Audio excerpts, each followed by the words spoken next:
We hebben met deze stofzuiger de vloer gezogen naar het verwijderen van oud tapijt met een verbrokkelde onderlaag.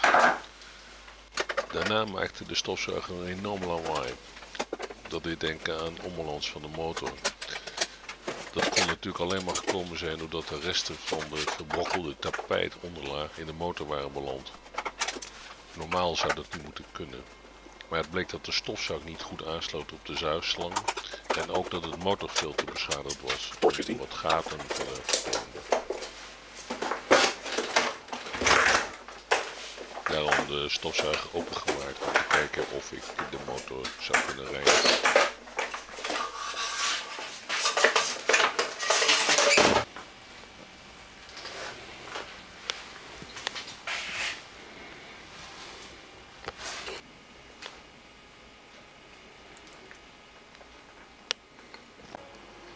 Hier is goed te zien dat een aantal gaatjes van de ventilator verstopt zijn door samengekoekte deeltjes van die tapijtonderlaag.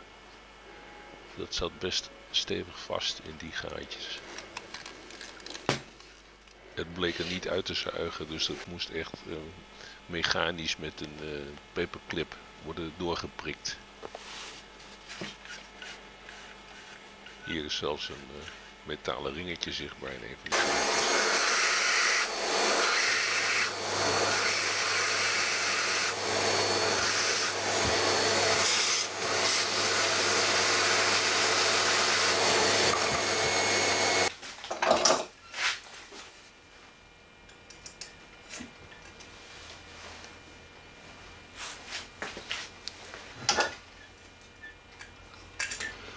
Het.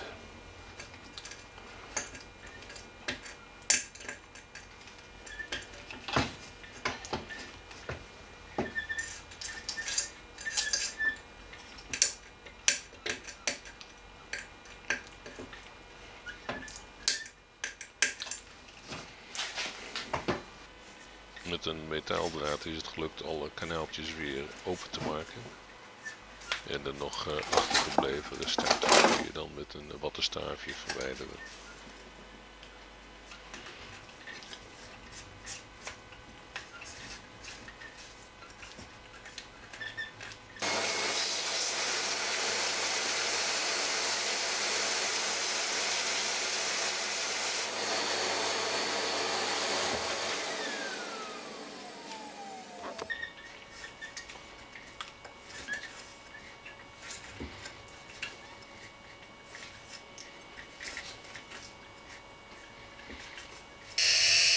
Hier test ik de motor door hem op gelijkspanning te laten draaien.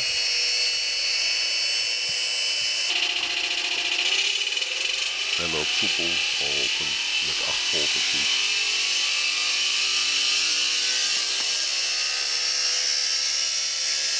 Mooi rustig. Maar eigenlijk had het me aan het denken moeten zetten, want het zou niet moeten kunnen dat die motor draait op een lage gelijkspanning. Maar goed, ik kom daar in een volgend filmpje op terug.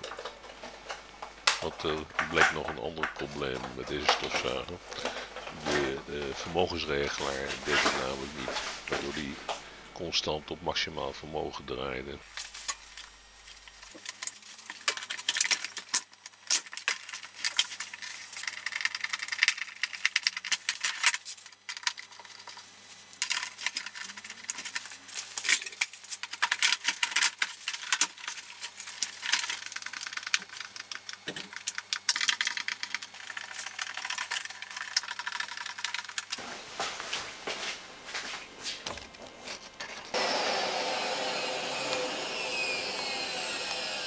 Beter dan ooit.